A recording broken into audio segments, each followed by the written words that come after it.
നമുക്ക് പുതുച്ചോറിന്റെ ദൃശ്യങ്ങൾ നമുക്ക് കാണാൻ കഴിയുന്നുണ്ട്. ഒരിക്കൽ രാഹുൽ മാങ്കൂട്ടത്തിൽ പറഞ്ഞത് ഈ പുതുച്ചോറിന്റെ മറവിൽ ഡിവൈഎഫ്ഐ എന്ന യുവജന സംഘടന അത് അനാശാസ്യ പ്രവർത്തികൾ നടത്തുന്നുണ്ട് എന്നുള്ളതായിരുന്നു. നോക്കൂ, കാലം ഒന്നിനും കണക്ക് ചോദിക്കാതെ പോകില്ല എന്ന് നമ്മൾ പറയാറുണ്ട്. അതിന്റെ ഒരു കാഴ്ചയാണ് നമ്മൾ ഇപ്പോൾ ജനറൽ ആശുപത്രിയിൽ നിന്ന് കണ്ടുകൊണ്ടിരിക്കുന്നത്. ഇന്ന് രാത്രി വിശന്ന വയറുമായി രാഹുൽ മാങ്കൂട്ടത്തിൽ കിടക്കേണ്ടി വരില്ല. രാഹുലിനുള്ള പുതുച്ചോർ ഞങ്ങൾ നൽകുമെന്ന ഡിവൈഎഫ്ഐയുടെ മുദ്രാവാക്യം അവിടെ മുഴങ്ങുന്നുണ്ട്.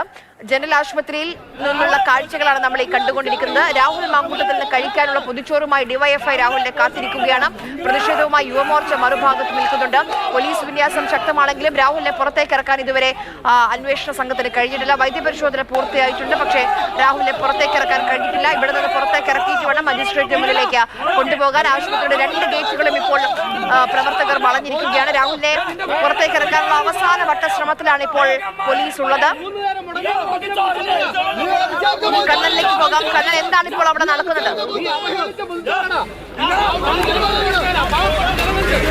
രാഹുലിനെ ഏത് വിധേനെങ്കിലും ഒന്ന് പുറത്തേക്ക് ഇറക്കുക എന്നുള്ള ലക്ഷ്യത്തോടു കൂടിയുള്ള ഒരു പ്രവർത്തനമാണ് പോലീസിന്റെ ഭാഗത്തു നിന്ന് ഉള്ളത്. പക്ഷേ അത് എത്രത്തോളം പ്രാവർത്തികമാകുമെന്ന് നമുക്കിപ്പോൾ പറയുക അസാധ്യമാണ്. അത്രത്തോളം വലിയ പ്രതിഷേധമാണ് ഈ ജനറൽ ആശുപത്രി പരിസരത്ത് ഉണ്ടായിക്കൊണ്ടിരിക്കുന്നത്. 2 വശങ്ങളായി തിരിഞ്ഞ് ഡിവൈഎഫ്ഐയും യുവമോർച്ചയും പ്രതിഷേധിക്കുകയാണ്. അത് നേരത്തെ സൂചിപ്പിച്ചതുപോലെ പൊതിച്ചോറുമായി എത്തി ആണ് ഡിവൈഎഫ്ഐയുടെ പ്രവർത്തകരുടെ പ്രതിഷേധം. കാര്യം ഡിവൈഎഫ്ഐ നടത്തുന്ന ആ പൊതിച്ചോറെന്ന് പറയുന്ന പാവപ്പെട്ടവർക്ക് ഒരു അന്നം നൽകുന്ന ഒരു പ്രവൃത്തിയെ വളരെ മോശമായി ചിത്രീകരിച്ച ഒരു വ്യക്തി കൂടിയായിരുന്നു രാഹുൽ മാങ്കൂട്ടത്തിൽ. അതുകൊണ്ട് തന്നെ അയാൾ ഇത്തരത്തിലുള്ള കേസിലകപ്പെടുമ്പോൾ അതേ രീതിയിലുള്ള ഒരു പ്രതിഷേധം തിരിച്ച് ഡിവൈഎഫ്ഐയുടെ ഭാഗത്തു നിന്നുണ്ടാവുക എന്നതും സ്വാഭാവികമാണ്. പൊതുച്ചോറിന്റെ അശ്ലീലപരമായിട്ടുള്ള രീതിയിൽ ചിത്രീകരിച്ച ഒരു വ്യക്തി കൂടിയായിരുന്നു.